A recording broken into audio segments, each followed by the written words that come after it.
आज का हमारा टॉपिक है कि लाइट जब एक मीडियम से दूसरे मीडियम में एंटर करती है तो उसकी स्पीड क्यों बदल जाती है। बहुत ही सिंपल लैंग्वेज में इसको समझाने की कोशिश करूंगा। ठीक है, मान के चलिए वहां पर तीन मीडियम है, एक है सॉलिड और एक मीडियम हमारे पास लिक्विड और एक मीडियम हमारे पास है कोई गैस। सॉलिड के पार्टिकल्स बहुत ज्यादा पास में और टाइटली पैक्ड अप होते हैं, ये तो हम पढ़ चुके हैं क्लास 6 में या 5 में पढ़ा होगा आपने। लिक्विड के पार्टिकल्स के बीच में थोड़ा सा गैप होता है और गैस के पार्टिकल्स में गैप थोड़ा सा और ज्यादा होता है। ठीक है ना। अब आप मुझे ये बताइए कि जब लाइट यहां से ट्रेवल करेगी और गैप यहाँ पर बहुत ही ज्यादा कम है, पार्टिकल बहुत ज्यादा पास में है, तो जाहिर सी बात है लाइट को यहाँ पर ट्रेवल करने में थोड़ी सी दिक्कत आएगी और यहाँ पर लाइट की स्पीड चेंज हो जाएगी। और यहाँ पर पार्टिकल्स के बीच में गैप थोड़ा सा ज्यादा है तो यहाँ पर लाइट की स्पीड थोड़ी सी तेज हो जाएगी यहाँ से लेकर यहाँ तक क्रॉस करने में। और गैस है, गैस के मॉलिक्यूल्स और पार्टिकल्स तो और भी ज्यादा दूर होते हैं, तो यहाँ से लाइट को ट्रेवल करने में कोई दिक्कत जाहिर सी बात है नहीं आएगी। पार्टिकल इतनी दूर है कि लाइट आएगी अपना आसानी से निकल के हुई चली जाएगी।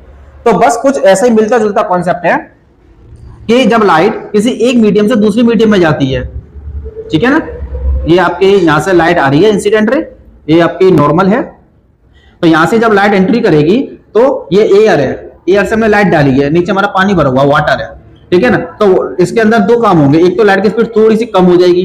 कम क्यों हो जाएगी? क्योंकि एयर क्या होती है, गैस होती है, ठीक है ना, गैस के मॉलिक्यूल बहुत ज्यादा दूर होते हैं, तो यहाँ पर लाइट की स्पीड लगभग एयर में होती है 2.99 इंटू 10⁸ मीटर पर सेकंड, लगभग 3 लाख के आसपास ही होती है, ठीक है ना। और वाटर में लाइट की स्पीड होती है 2.25 इंटू 10⁸ मीटर पर सेकंड, ठीक है। वाटर में लाइट की स्पीड लगभग 2.25 लाख किलोमीटर प्रति सेकंड की रह जाती है, क्योंकि ये वाटर है, लिक्विड है, इसके मॉलिक्यूल्स थोड़े से ज्यादा पास में होते हैं और गैस के एयर थी उसके मॉलिक्यूल्स थोड़े से दूर होते हैं। तो इन मॉलिक्यूल्स के पास होने की वजह से जब लाइट इसके अंदर एंटर करती है तो लाइट के अंदर जो फोटॉन्स होते हैं, क्या होते हैं, फोटॉन्स। ये हमारा अल्बर्ट आइंस्टीन ने बताया था कि लाइट के अंदर फोटॉन्स भी प्रेजेंट होते हैं, फोटॉन्स के फॉर्म में भी लाइट एग्जिस्ट करती है, ठीक है ना। तो जो फोटॉन्स होते हैं वो इन मॉलिक्यूल्स के साथ वाटर के अंदर क्या करते हैं, इंटरेक्ट करते हैं।